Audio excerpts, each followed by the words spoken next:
बिस्मिल्लाहिर्रहमानिर्रहीम। अस्सलाम वालेकुम। आप देख रहे हैं यूट्यूब चैनल में फ़खरियात गोंदल। सबसे पहले बात करेंगे कि आप बाजी फरमाती हैं कि मैं तो नवाज शरीफ की वजह से सियासत में आई हूँ, जो उनके साथ जुल्म और ज़्यादती की गई, इस वजह से मैं सियासी मैदान में आई हूँ। इससे पहले तो सियासत में आने का मेरा कोई इरादा नहीं था। हाँ, बाजी जब भी बोलती हैं, झूठी बोलती हैं। ये अभी भी वही 90s का दौर समझती हैं। बाजी बाजी के जब अब्बा हज़ूर वज़ीर-ए-आज़म थे, तो बाजी वज़ीर-ए-आज़म हाउस में बैठ के मोटू गैंग जो है, उनकी सरबराही कर रही होती थी और वहाँ बैठ के मीडिया सेल चला रही होती थी।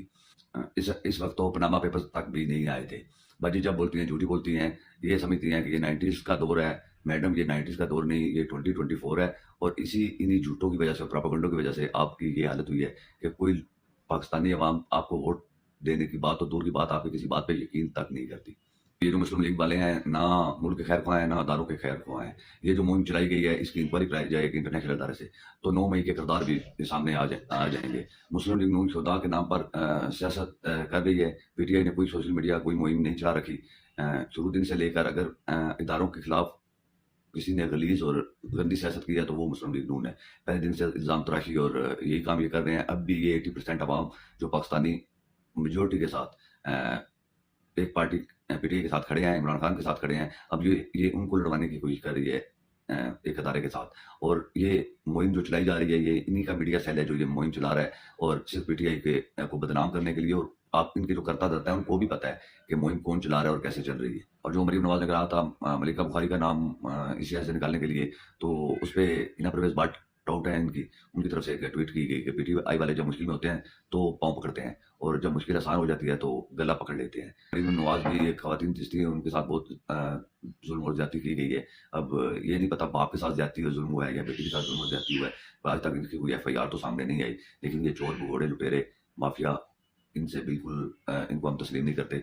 और ना ही हमें तो अब चीफ जस्टिस ऑफ पाकिस्तान पे भी यकीन नहीं है पाकिस्तानियों को, क्योंकि जिस तरह वो खामोश बैठे हैं इस डाके पे, और जो ये इनकी शफात हो रहे हैं दिन ब दिन इलेक्शन को लेके, तो बिल्कुल कोई तवक्को नहीं की जा सकती है इस निज़ाम से। ये गंदा और गलीज निज़ाम है, इसको बदलने की ज़रूरत है। और इंशाअल्लाह ताला अवाम इमरान खान के साथ मिलकर पूरी ताकत के साथ, भरपूर ताकत के साथ इस निज़ाम को तब्दील करने की कोशिश कर रही है और करती रहेगी और आखिरी दम तक लड़ेगी। और सत्तूर साहब की ज़मानत हो गई है, और उन्होंने ज़मानत होते ही भाई ने कतई इंकशाफ किया है कि काजी साहब की मुलाकातों का सिलसिला जो है वो उमर बंदियाल के दौर से शुरू हो चुका था, मगर मैं खामोश रहा, चुप रहा। तो सत्तूर साहब, ये आप को उस वक्त बर वक्त बताना चाहिए था। और पाकिस्तानी अवाम को वैसे भी पता है जो बातें आप कर रहे हैं, ये अवाम, वही मैं बार बार कह रहा हूँ, ये 2023 और 2024 है, 1980 नहीं है, 2000 नहीं है, 2010 नहीं है, ये 2024 है। और लोगों को पहले ही सब पता है कि पाकिस्तान में क्या हो रहा है, कौन करवा रहा है और कौन इसके पीछे है। एक एक बात का पाकिस्तानियों को इल्म है, और पाकिस्तानी उस पर बात कर भी रहे हैं। और वो जो ख्वाजा बेशरम है, वो जेल में इमरान खान बैठ के कह रहा है कि इमरान खान तो जेल में ऐसे वो जो ख्वाजा बेशरम है, वो उसका ट्वीट मैंने पढ़ा है, वो बोल रहा था कि इमरान खान साहब जेल में ऐसे बैठा हुआ है जैसे नानी के घर आया हुआ हो। तो ख्वाजा साहब, वो आपकी तरह भगोड़ा तो नहीं है ना कि डर के 1-2 दिन जेल में ना गुजार सके, या 2-4 माह ना गुजार सके, या 6 माह ना गुजार सके। उसका जो जब इंसान के इरादे पुख्ता होना, तो वो फिर डट जाते हैं और लड़ जाते हैं। और वो एक बहादुर माँ का बहादुर बेटा है, और इस कौम के लिए खड़ा है और डट के खड़ा है, और इंशाल्लाह खड़ा रहेगा। और जुबैर लतीफ़ साहब जो हैं, वो मियाँ साहब की वो वाली कर रहे हैं, पाकिस्तानी समझते हैं वो वाली क्या होती है। पहले कहते हैं कि नवाज शरीफ को पाकिस्तान ला के इनके साथ ज्यादती की गई। इतना बड़ा रिस्क इस उम्र में कौन लेगा कि मियाँ साहब के साथ ज्यादती करे। उनका नाम भी बताया जाए कि नवाज शरीफ को के साथ ज्यादती किसने की। और अब कह रहे हैं कि नवाज शरीफ को पाकिस्तान, मतलब पहले कह रहे थे नवाज शरीफ को पाकिस्तान बुला के उनके साथ ज्यादती की गई। अब मौसूफ जो है वो ये फरमाते हैं कि नवाज शरीफ को इस्तेमाल करने वालों ने इस्तेमाल कर लिया है। तो अगर इस्तेमाल कर लिया है तो उनका नाम ही बता दिया जाए कि किसने इस्तेमाल किया है मियाँ साहब को। जिन्होंने भी इस्तेमाल किया उनका नाम भी बता दें, इतनी हिम्मत भी करें।